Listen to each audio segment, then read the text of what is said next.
In January 1991, a 25-year-old sheet metalwork student stands before a judge in Brisbane, Australia. Tracy Averill Wigington is accused of the murder of a middle-aged man, Edward Baldock. She pleads guilty. It looks like an open and shut case, and the event almost passes under the media radar. That is until the trial of Wigington's alleged 3 accomplices in the murder, which takes place amidst sensational allegations. She said, "This is the night. This is what we're going to do. I need the blood. I need it. I'm a vampire." The women claim that they are not responsible for their part in Edward Baldock's death. They have fallen under the spell of a lesbian vampire. Could they possibly be telling the truth? Or are they all equally guilty? It would be for an Australian court to decipher the truth behind the extraordinary case of the lesbian vampire killers.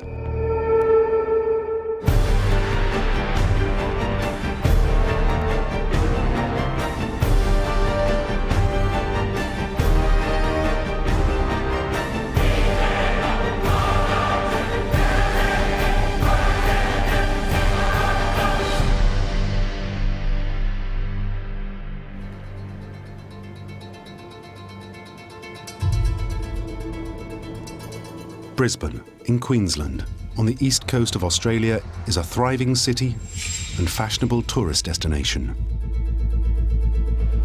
Home to a population of 2 million, the city, with its warm sunshine and picturesque parks and gardens, is an unlikely backdrop for the dark, grisly world of cold-blooded murder.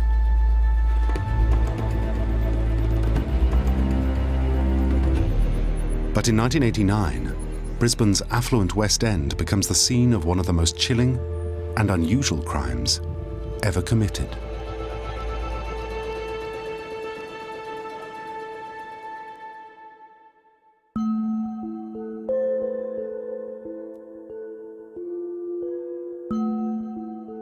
In the early hours of the 21st of October, Brisbane housewife Elaine Baldock wakes up in bed.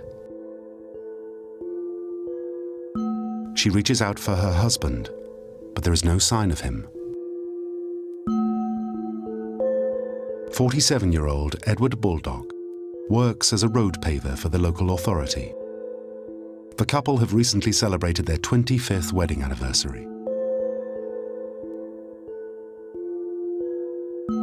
Edward, a father of 5, frequently goes drinking with friends on his day off. But he never stays out late.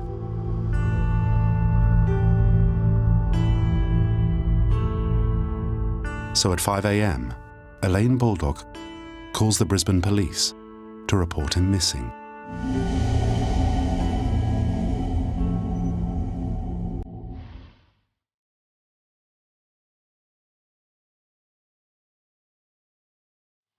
At dawn that morning, rower Stephen Kerrin is out on the Brisbane River. I was first boat out that morning, which was unusual for me. I was looking around and then out of my peripheral vision I saw Mr. Baldock on the bank. In front of the boathouse, Kerrin spots what looks like a body. After directing some early morning joggers away, Stephen stops and pulls his boat into the bank to take a closer look. He was in a fetal position, he was naked, he defecated, there was blood all up the wall of the boat shed, his head was back and he was basically cut from ear to ear through his throat. And it was a very messy, horrible scene. Police Chief Patrick Glancy is the lead investigator assigned to the case and is one of the first on the scene. A very decent family at West End, and we feel very sad for them. He's a father of 5, and a dreadful thing to be taken from them at 47 years of age. Now retired, but with a career spanning nearly 30 years, Clancy is familiar with the gruesome nature of murder. But what he sees on the morning of the 21st of October still remains vivid in his memory. The body was naked. He was covered in blood, congealed blood mainly. He had a pair of socks on his feet, but nothing else. The body had in excess of 12 good puncture wounds to the chest and back. The only thing holding the head to the body, I think myself, was just the spine. On closer inspection of the scene, Clancy finds two significant clues. One is a wallet, which reveals the identity of his victim. I opened it and found that it had $35, a bank card in the name of E.C. Baldock. The other clue will reveal his killer. Nearby was a set of tan shoes, and in one of those shoes was found a Commonwealth bank card in a yellow folder, covering folder, identical to the card belonging to the man Baldock. The only difference being that this one had the name T.A. Wigington on it.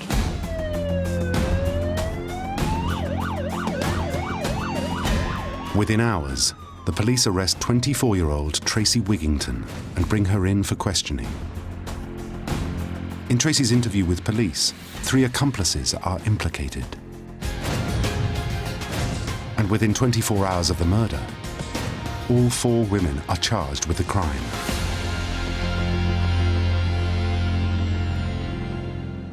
"15 months later, the media hardly notices when Tracy Wigington attends committal proceedings to determine if there is a sufficient case for trial. I gave evidence in the committal. All the evidence came out against her that we had, and she eventually pleaded guilty to that, and there was no trial in relation to Wigington. Confronted by the evidence of her bank card found in Baldock's shoe, Wigington accepts responsibility and is immediately sentenced to life in prison for the murder of Edward Baldock. In the meantime, though, only one of her co-defendants has been allowed bail, and all 3 insist they are innocent.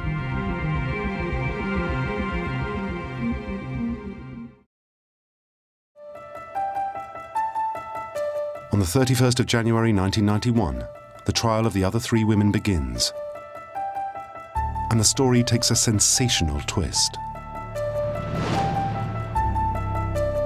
The tale of the lesbian vampire killers now captivates Australia. Like Tracy Wigington, Lisa Ptaschinski, Kim Jarvis, and Tracy Waugh all stand accused of the murder of Edward Baldock. Their defense? At the time of the slaying, they were under the evil spell of Tracy the vampire. The court has been told that Tracy Wigington believed she was a vampire. She was involved in satanic worship, witchcraft and blood drinking.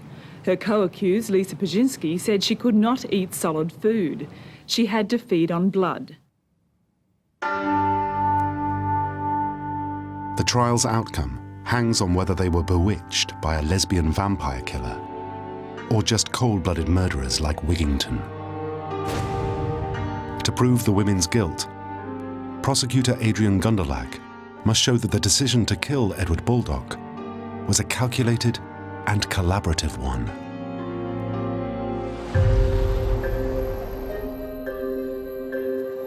At the trial, it emerges that Wigington, her lover Ptaschinski, Jarvis and her partner Waugh had met at a gay night spot only a few weeks before the murder.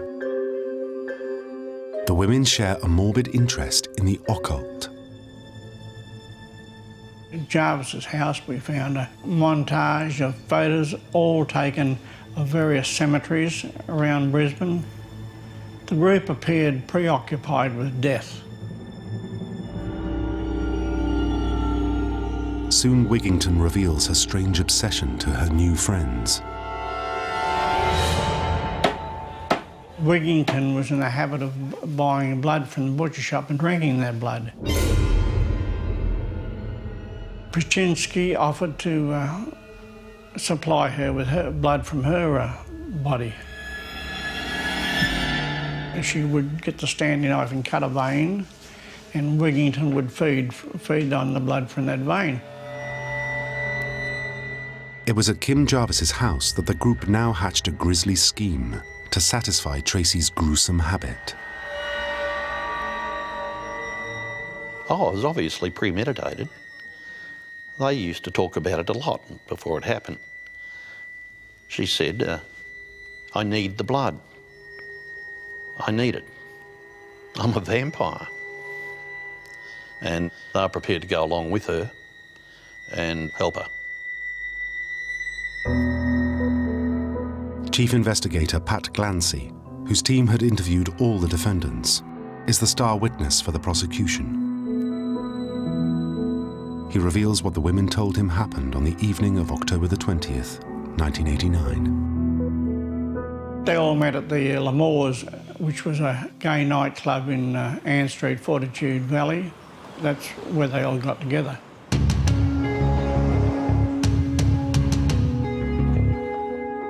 In what the prosecution claims is a clear sign of premeditation, the group go to the nightclub armed with knives. A witness claims they were in celebratory mood, drinking champagne, a change from their normal beverage of choice. At 11:30 p.m, the women leave the club together.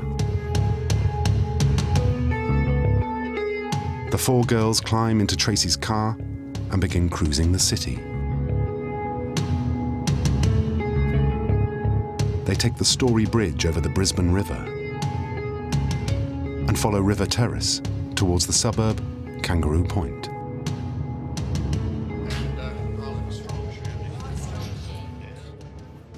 Less than a mile away, Edward Baldock has been enjoying his day off, drinking beer and playing darts at his regular bar, the Caledonian Club.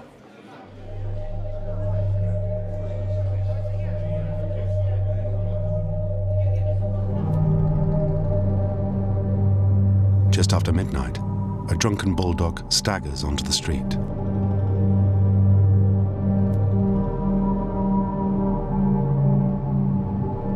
At the same time, Wigington's car, driven by Paczynski, cruises by.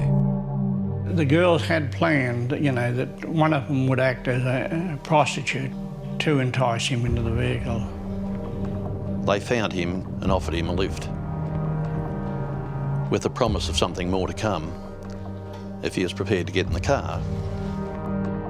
Kim Jarvis plays a key role in trapping him. Jarvis, who was more attractive of the four of them, she enticed Mr. Baldock into the car. Paczynski said he was as drunk as a skunk when they picked him up swinging around a signpost. Fatefully, Baldock climbs into the back of the vehicle with Wigington. You do strange things when you're drunk, and he obviously was very drunk.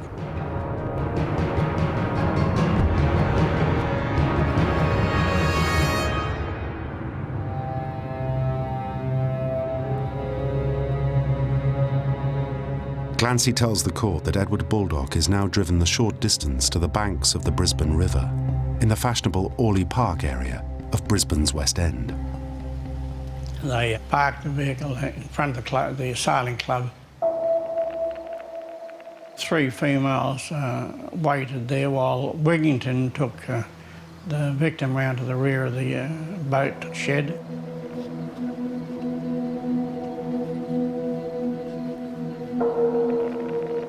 He stripped his clothes off and sat down. She said she sat down and held his hand for a while. Fearing that even a drunk Baldock will be too difficult to overpower by herself, Wigington returns to the car, calling on her lover, Lisa Paczynski, to help her. Paczynski also had a knife that was given her by Jarvis. The idea was Paczynski was to stick the knife in him, but on arrival there she found she couldn't do it. She handed the knife to Wigington. Wigington stuck it in his back right to the hilt. Then she used her own knife and stabbed him in the back numerous times. She stabbed him in the front of the neck. She stabbed him in his side of the neck. And she rolled him over, stabbed him in one side, and then stabbed him in the other side.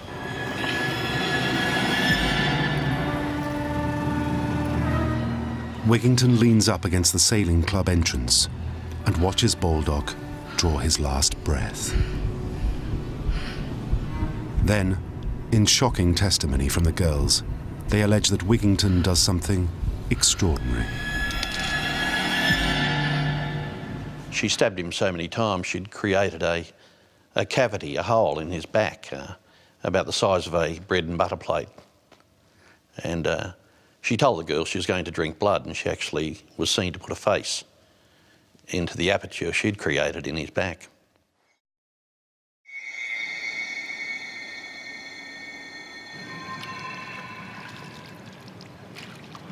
She washed her arms and hair at the riverside and walked back up to the car, and Paczynski said, "Well, have you fed?"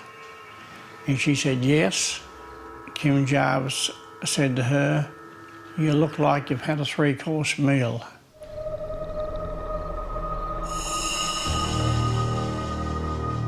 After that, the 4 women abandon the body of Edward Baldock and immediately leave the scene of their crime.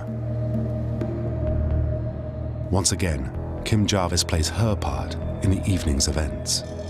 I drove back into the city and then each went to their homes. Jarvis took the knives and cleaned them both at her place, washed them in bleach.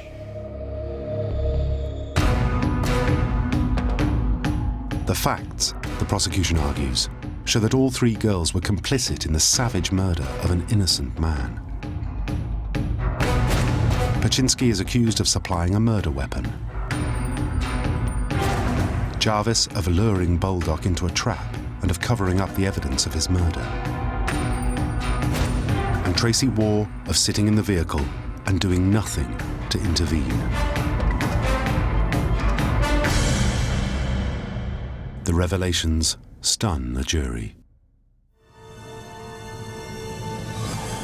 But now the defense put their plan into action. The girls, they say, just couldn't help themselves. I think it's fair to say that the defence lawyers attempted to hold Wigington up as the ringleader, which she was, but the other girls were influenced by her and, in effect, brainwashed to go along with her. The defence portray Wigington, now behind bars, as a domineering, sadistic bully who wields extraordinary power over her female friends.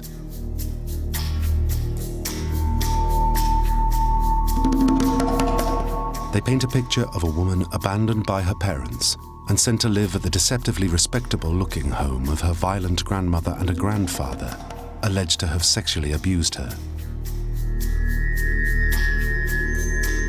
As a result, she starts to develop an obsessive hatred of men. As a schoolgirl at Range Catholic Convent, Wigington had bullied other children and early on revealed a sexual preference for women, which continued into her 20s. She's not the sort of girl most blokes would take out.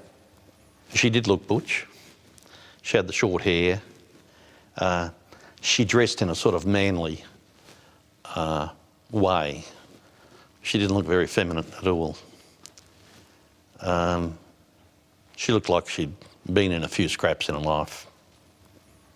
A roughie. Paczynski, her counsel claims, had only met Wigington 2 weeks before the murder, but immediately fell under the spell of her overpowering personality. Paczynski, they claim, was vulnerable and easily led, with a long history of mental problems. Her defense calls a psychiatrist to testify. The court heard Lisa Paczynski had a severe personality disorder. She was thoroughly infatuated and probably dominated by Tracy Wigington. Paczynski said of Wigington, she had some sort of inner power.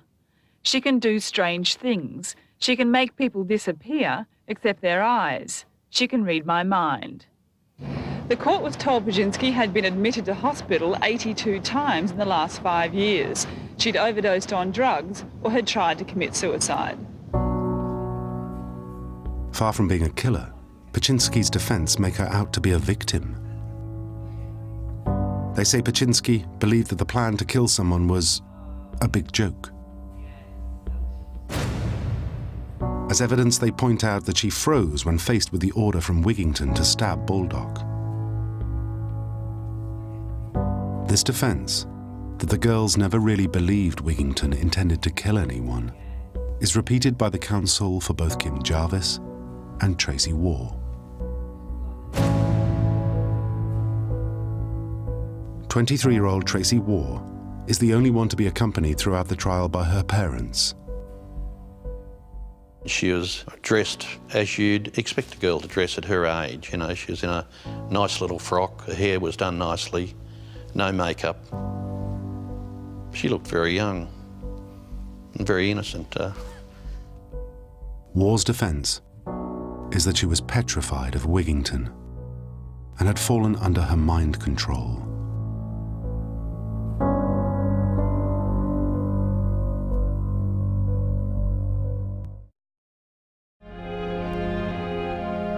The defense concludes that yes, all three girls had shared Wigington's morbid interest in the occult, which is why they had become friends. And yes, they used to spend hours watching horror movies together. But that is just what young people do. It doesn't make them killers.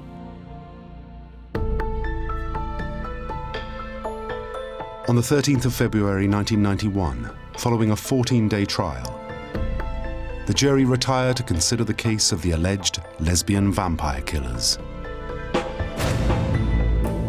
Were they cold and heartless accomplices to murder? Or just weak young girls in thrall to an evil person who preys on their vulnerability? Finally, a verdict is reached. The jury took more than 2 days to find two of the women guilty of the slaying. Today they found Lisa Brzezinski guilty of murder and Kim Jarvis guilty of manslaughter. Lisa Paczynski receives a life sentence. Kim Jarvis is found guilty of manslaughter and sentenced to 18 years.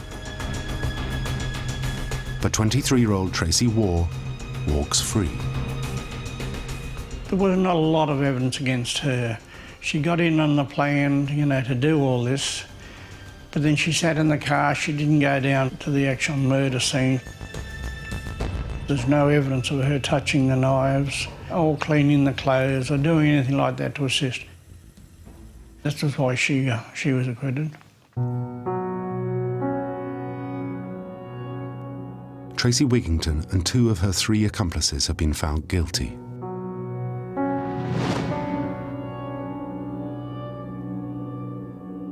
For the family of Edward Baldock, justice appears to have been served, but the revelations have been deeply distressing. Mrs. Baldock, she attended court, quite regularly.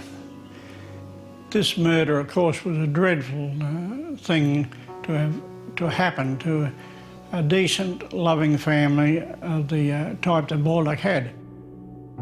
In the course of the trial, certain parts of the press had unfairly painted him as a drunk and a disloyal husband who was willingly lured into the car. It drove Mrs. Baldock to the brink. She was reported as saying she just wanted to kill them all. He'd lived a model life, just a normal, family-loving man. Wrong place, wrong time.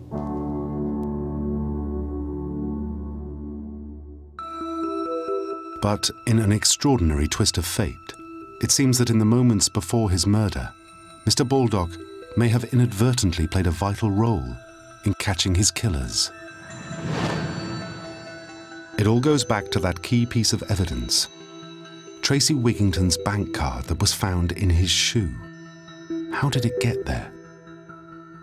So obviously when she took off a blouse or some part of her clothing, the bank card that she was in possession of fell to the ground. When Wigington realised that she'd lost her card, she returned with Paczynski to the crime scene, but couldn't find it. Edward Baldock, by nature, was a tidy and fastidious man. He must have seen it in the semi-darkness and poor light, recognised the bank card as a bank card that he thought was his, put it in his shoe, and the police found that bank card the next morning. That act was the key to bringing Baldock's killers to justice. Without it, they might never have been caught. We may not have had any success. We would have been looking for a good time for a male person or male persons. You wouldn't have thought of a female being a suspect. In 1996, Kim Jarvis is granted parole after serving just 5 years. In 2009, Lisa Paczynski, then aged 43, is also released on parole. And in 2012, a 46-year-old Tracy Wigington is herself released after serving 23 years behind bars. But while all now walk free, the women will forever be branded the lesbian vampire killers.